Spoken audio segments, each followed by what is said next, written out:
ABC 10 News at 4 starts now. We still have nearly 80 million Americans who have failed to get the shot. President Biden addressed the nation just hours ago. He laid out a new plan that mandates vaccines and testing, all to turn the tide of the pandemic, which has skyrocketed with the Delta variant during his term. Thank you for joining us. I'm Kimberly Hunt.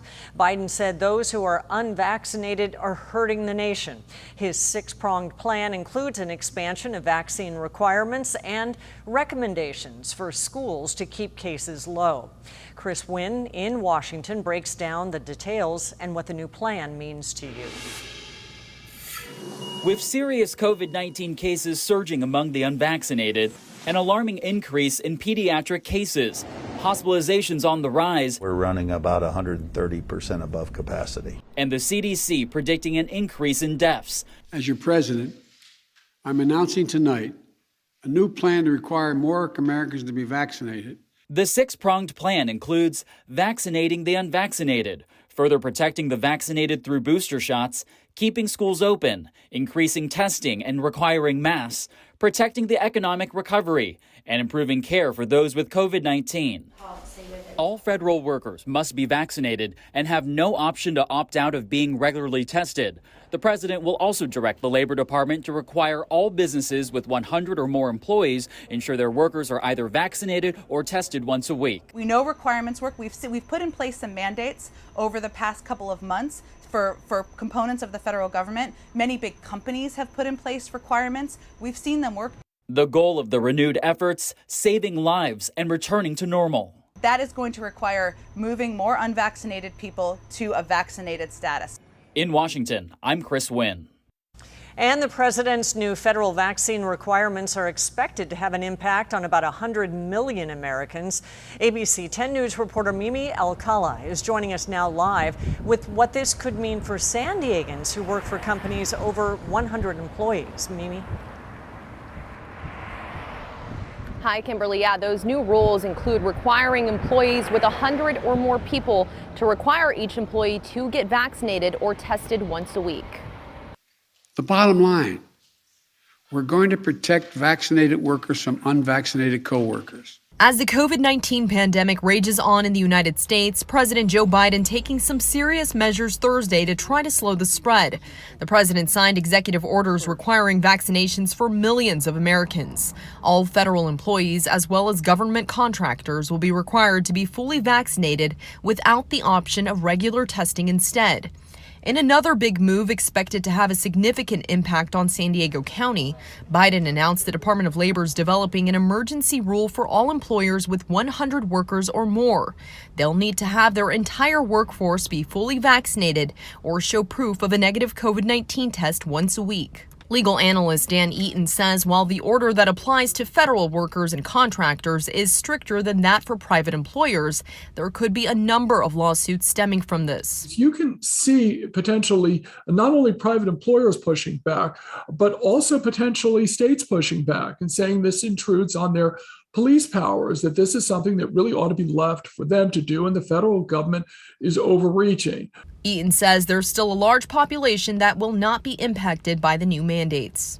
It doesn't apply to the broad range of the workforce that works as independent contractors, like ride-sharing services and the like. It expands the scope of those that are subject to vaccine mandates, but it doesn't capture everyone.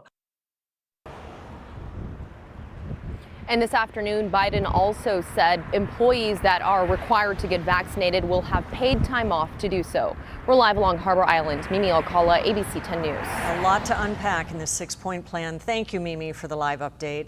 In the meantime, we wanted to know how Californians feel about boosters. In our ABC 10 News San Diego Union Tribune poll, we ask 882 fully vaccinated Californians, how likely are you to receive an additional COVID vaccination as a booster shot when one becomes available to you? And 70% said they're very likely, 12% are somewhat likely, 8% already received a booster, 5% were not sure, 4% said they're very unlikely, 2% said they are somewhat unlikely. You can keep track of the new developments in the pandemic with our ABC 10 News mobile app. You can search 10 News in the App Store. Firefighters quickly knocked down a brush fire in Scripps Ranch. It happened about 1:30 this afternoon. Sky 10 captured the charred spot from overhead. This was near northbound 15 and State Route 52. Flames from a car fire spread to nearby brush and burned about an acre. Happening now, a flex alert is in effect again today across California. And we are all asked to reduce energy use from now until 9 p.m. This comes amid strong heat at the tail end of summer. Meteorologist Angelica Campos tracking all of it for us. Angelica. Hi, Kim. Yeah, September can still bring some pretty warm temperatures, and that's exactly what it's doing this week. We're going to stay above average through the weekend as a result. The latest heat advisory has officially been extended all the way through the weekend until 9 p.m. on Sunday.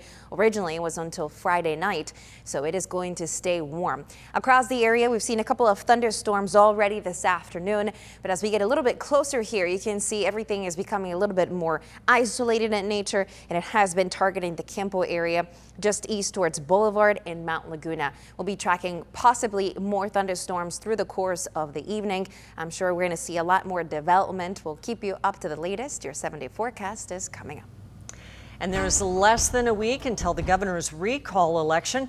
More than 700,000 completed mail ballots have been returned in San Diego County, according to the registrar's office. Meantime, President Biden will come to California Monday to support Governor Newsom.